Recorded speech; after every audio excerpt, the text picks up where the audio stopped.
روزہ کسی حال میں بھی معاف نہیں ہے، لیکن شریعت کہتی ہے کہ 3 بندے ایسے ہیں کہ جنہیں شریعت نے ایک چھوٹ دی، اجازت دی کہ 3 بندے روزہ ان وجوہات کی وجہ سے چھوڑ سکتے ہیں۔ سب سے پہلا بندہ کہ جو ایسا بیمار ہو کہ کوئی سند والا ڈاکٹر، کوئی بڑا ڈاکٹر کہے کہ ہاں اگر اب تو روزہ رکھے گا تو تیری جان کو خطرہ ہے یا بیماری کے بڑھ جانے کا خدشہ ہے، تو اگر یہ وجہ سامنے آ جائے تو پھر شریعت کہتی ہے کہ تو روزہ چھوڑ دے، جب صحت یاب ہوگا تو اس روزے کی قضا کر لینا۔ باقی یہ جو ہم نے بیماریاں بنائی ہے نا، ذرا سی سر درد ہو گئی، ذرا سی چوٹ لگ گئی، ذرا سی نزلہ زکام ہو گیا، ذرا سا بخار ہو گیا، وہ جی میں بیمار ہوں اب مجھے روزہ چھوڑنے کی اجازت ہے، تو جن بیماریوں کو ہم نے بیماری بنایا ان بیماریوں کی وجہ سے روزہ چھوڑنے کی اجازت نہیں ہے۔ کوئی سند والا ڈاکٹر کہے کہ ہاں مریض صاحب اب آپ سیریس حالت میں ہیں، اب اگر آپ روزہ رکھیں گے آپ کی جان کو خطرہ ہے، مرض کے بڑھ جانے کا خدشہ ہے، تو ان وجوہات کی وجہ سے آپ کو شریعت اجازت دیتی ہے کہ آپ فی الحال روزہ چھوڑ دیں، لیکن جب آپ صحت یاب ہو جائیں تو پھر آپ اس کی قضا کر لیں۔ دوسرے نمبر پہ جو بندہ مسافر ہے، مسافر بندے کو چھوٹ ہے کہ وہ روزہ حالت سفر میں چھوڑ دے۔ ویسے میں کہتا ہوں کہ بہتر ہے، آج کل کے جو مسافر ہیں ان کے لیے تو ہر سہولت موجود ہے، تو آپ سفر کا بہانہ لگا کے روزہ نہ چھوڑیں، بہتر یہ ہے کہ آپ روزہ رکھ لیں۔ شریعت نے آپ کو اجازت دی، اس اجازت کی طرف ہم بات نہیں کرتے۔ میں یہ عرض کرتا ہوں کہ وہ پہلے مسافروں میں اور آج کے مسافروں میں فرق ہے۔ پہلے مسافر جو تھے ان کے لیے مشکلات تھی دوران سفر، لیکن آج تو بہت ساری سہولتیں ہیں، آپ آسانی کے ساتھ کسی جگہ پہ رک کے سحری بھی کر سکتے ہیں، افطاری بھی کر سکتے ہیں، ہر چیز کی سہولت موجود ہے، تو آپ کے لیے بہتر یہ ہے کہ آپ روزہ نہ چھوڑیں، آپ روزہ رکھ لیں۔ یاد رکھنا حضور جان عالم صلی اللہ علیہ وسلم نے فرمایا کسی کا اگر رمضان کا ایک روزہ چھوٹ گیا نا تو وہ ایک روزے کو پورا کرنے کے لیے ساری زندگی بھی روزے رکھے گا تو وہ ایک روزے کے برابر نہیں پہنچ سکیں گے جو رمضان میں چھوٹا تھا۔ تو آپ کوشش کریں کہ مسافر حضرات کہ بہتر آپ کے لیے یہ ہے، آپ کے لیے آج کے دور میں سفر کرنا کو مشکل نہیں ہے، ہر چیز کی سہولت موجود ہے، تو آپ بہتر ہے یہ آپ کے لیے کہ آپ روزہ رکھیں، روزہ چھوڑیں نہ۔ بہرحال آپ کو شریعت نے ویسے اجازت دی ہے، پر آپ کے لیے ویسے بہتر بھی یہ ہے کہ آپ روزہ رکھ لیں۔ تیسرے نمبر پہ وہ مرد، وہ عورت جو ضعیف ہو چکے ہیں، اب ان میں طاقت نہیں رہی کہ وہ روزہ رکھ سکیں، کمزور ہو چکا ہے جسم، اب وہ طاقت نہیں رکھتا کہ وہ روزہ رکھے، تو شریعت ان کو چھوٹ دیتی ہے اور کہتی ہے کہ تم فدیہ دے لو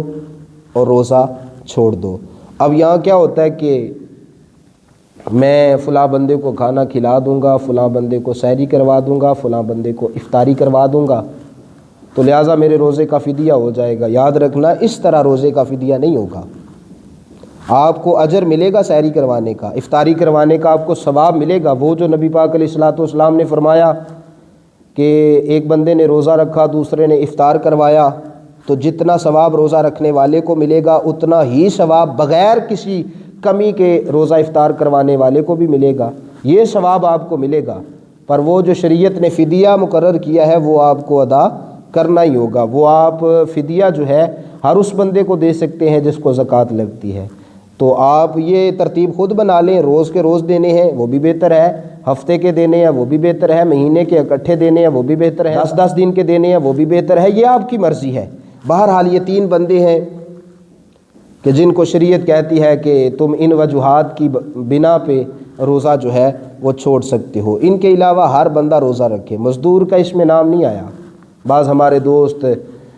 مزدور بھائی جو ہیں وہ اپنے پاس سے بات نکال لیتے ہیں اور کہتے ہیں کہ دیکھو جی میں مزدوری کرنی ہے، میرا تو نہیں نہ ہوں روزہ بنتا، تو بھیا آپ کا روزہ بنتا ہے۔ لیکن ایک بات ہے کہ اگر آپ مشکل میں روزہ رکھیں گے نا، مشکل حالات میں اور محنت مزدوری کے عالم میں روزہ رکھیں گے اور اسے پایہ تکمیل تک پہنچائیں گے تو اللہ آپ کو اجر بھی بہتر عطا کرے گا۔ ایک بندہ روزہ رکھ کے نا تو آرام سے اندر کمرے میں بیٹھا رہتا ہے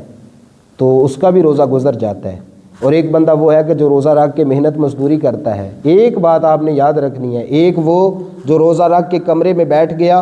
اور ایک وہ جس نے روزہ رکھ کے محنت مزدوری کی، تو یہ کمرے والا روزے دار محنت مزدوری کرنے والے روزے دار کے برابر نہیں ہو سکتا۔ اس کو ثواب کم ملے گا جو روزہ رکھ کے کمرے میں بیٹھ گیا ہے، اور اس کو ثواب زیادہ ملے گا جو روزہ رکھ کے محنت مزدوری کر رہا ہے۔ اور اس بات کو اگر سمجھنا ہے تو اقبال علیہ رحمہ کے اس شعر سے آپ کو سمجھ آ جائے گی۔ اقبال نے کہا تھا کہ الفاظ و معنی کا تفاوت نہیں لیکن الفاظ و معنی کا تفاوت نہیں لیکن ملا کی اذاں اور ہے اور مجاہد کی اذاں اور ہے۔ الفاظ تو ایک جیسے ہیں، معنی بھی وہی ہیں، لیکن ملا کی اذاں اور ہے اور مجاہد کی اذاں اور ہے۔ ملا کی اذاں مجاہد کی اذان کی برابری نہیں کر سکتی۔ ملا کی اذان اور ہے، یہ تو چھت کے سائے میں پنکھے کے نیچے اذان دے رہا ہے اور وہ تلواروں کے سائے میں میدان میں اذان دے رہا ہے۔ تو اس کی اذان اس کی اذان کا مقابلہ، الفاظ وہی ہیں، معنی وہی ہیں، لیکن ملا کی اذان اور ہے اور مجاہد کی اذان اور ہے۔ روزہ رکھ کے کمرے میں بیٹھنے والے کا اجر اور ہے اور روزہ رکھ کے گرمی میں مشقت کرنے والے کا، محنت کرنے والے کا اجر اور ہے۔ اللہ تعالیٰ آپ روزہ رکھیں، اللہ آپ کو بڑی ساری برکتیں دے گا، اللہ آپ کو صحت دے گا۔ حضور فرماتے ہیں کہ جو بندہ روزہ رکھتا ہے نا، اللہ اسے صحت عطا فرماتا ہے، وہ صحت مند ہو جاتا ہے۔ مال کی بھی زکوٰۃ ہے، ہر چیز کی زکوٰۃ ہے، اور جسم کی، جان کی جو زکوٰۃ ہے وہ روزہ ہے۔ تو آپ روزہ رکھیں گے نا تو آپ کے وجود کی زکوٰۃ نکل جائے گی، اور جب مال سے زکوٰۃ نکال دی جائے تو مال کا میل نکل جاتا ہے اور باقی مال محفوظ ہو جاتا ہے۔ اسی طرح بھائی، جب آپ جسم سے روزہ رکھ کے جسم کی زکوٰۃ نکال دیں گے تو وہاں تو مال کی میل نکلے گی، یہاں جسم سے بیماریاں نکل جائیں گی اور اللہ آپ کو صحت عطا فرما دے گا۔ دیکھیں نا، بات ختم ہے نا یار، ہم رسول اللہ کا کلمہ پڑھنے والے ہیں نا، تو ہمیں تو مضبوط یقین رکھنا چاہیے۔ حضور جان عالم صلی اللہ علیہ وآلہ وسلم نے جب فرما دیا کہ روزہ رکھو اللہ تمہیں صحت عطا فرمائے گا، تو اب تو غلاموں کا یہ حق بنتا ہے کہ وہ بحث نہ کرے بلکہ سر جھکا لیں اور مان لیں اور کہیں کہ ساڈے نبی دی زبان ساڈے واسطے قرآن، کسی ہور دا بیان چنگا لگتا ہی نہیں، وہ مان جائیں کہ جب رسول اللہ نے فرما دیا ہم ماننے کے لیے تیار ہیں۔ ہم روزہ رکھیں گے تو اللہ ہمیں صحت عطا فرمائے گا۔ آپ روزہ رکھیں گے، آپ کے وجود کی زکوٰۃ نکل جائے گی، زکوٰۃ نکلے گی تو وجود سے بیماریاں بھی نکل جائیں گی۔ اللہ ہمیں سمجھ کی توفیق عطا فرمائے۔